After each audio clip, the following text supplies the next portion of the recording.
Republicans have described Ocasio-Cortez as the leader of her party, as the boss of the Democratic Party.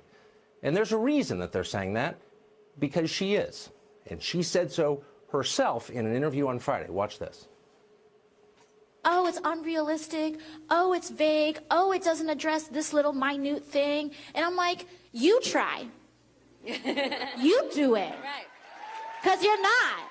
Because you're not. So until you do it, I'm the boss. That's How right. about that? She's the boss. So how did this happen?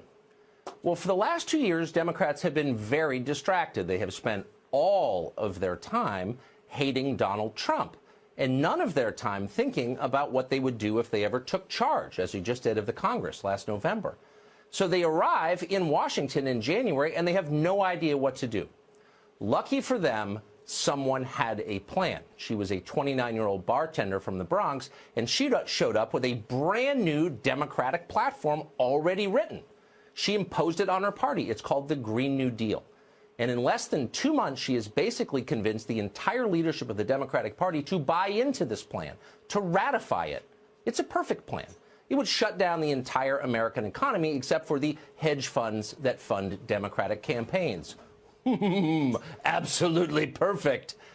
There's only one downside. The plan, if enacted, would cost, some estimate, more than the entire global GDP. Not the GDP of the United States, but the GDP of the world. It's pretty expensive. But it doesn't bother Ocasio-Cortez at all. She doesn't care. Listen to her describe her reaction to the bean counter's description of this is too expensive. Here's what she says in response. Our planet is going to face disaster if we don't turn this ship around.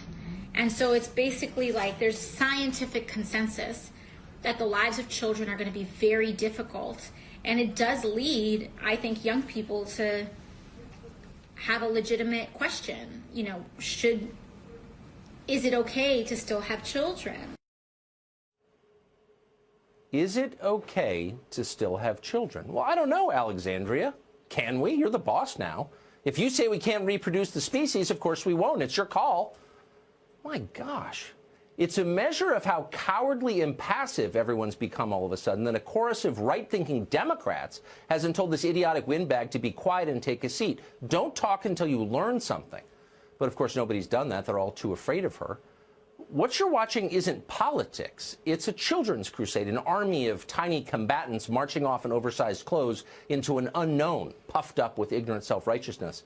Last week, as if on cue, activists showed up with a group of kids to harass California Senator Dianne Feinstein for the crime of not endorsing the Green New Deal. Watch. Some scientists have said that we have 12 years to turn this around. Well, it's not going to get turned around in 10 years. What we can do, Senator, if this doesn't get turned around in 10 years, you're looking at the faces of the people who are going to be living with these consequences. The government is supposed to be for the people and by the people and all for the people. You know what's interesting about this group is I've been doing this for 30 years. I know what I'm doing. You come in here and you say it has to be my way or the highway. I don't respond to that. Any plan that doesn't take bold, transformative action is not going to be what we need. Well, you know better than I do. So I think one day you should run for the Senate. You almost feel a little bad for Dianne Feinstein. This is not the politics that she joined. When Dianne Feinstein became a U.S. Senator 27 years ago, the Democratic Party was still sort of tethered to reality. They cared about the middle class, or said they did. They wanted a secure border. Dianne Feinstein made that case herself. They said they wanted abortion to be legal, but at least they said they also wanted it to be rare. They never told you not to have children.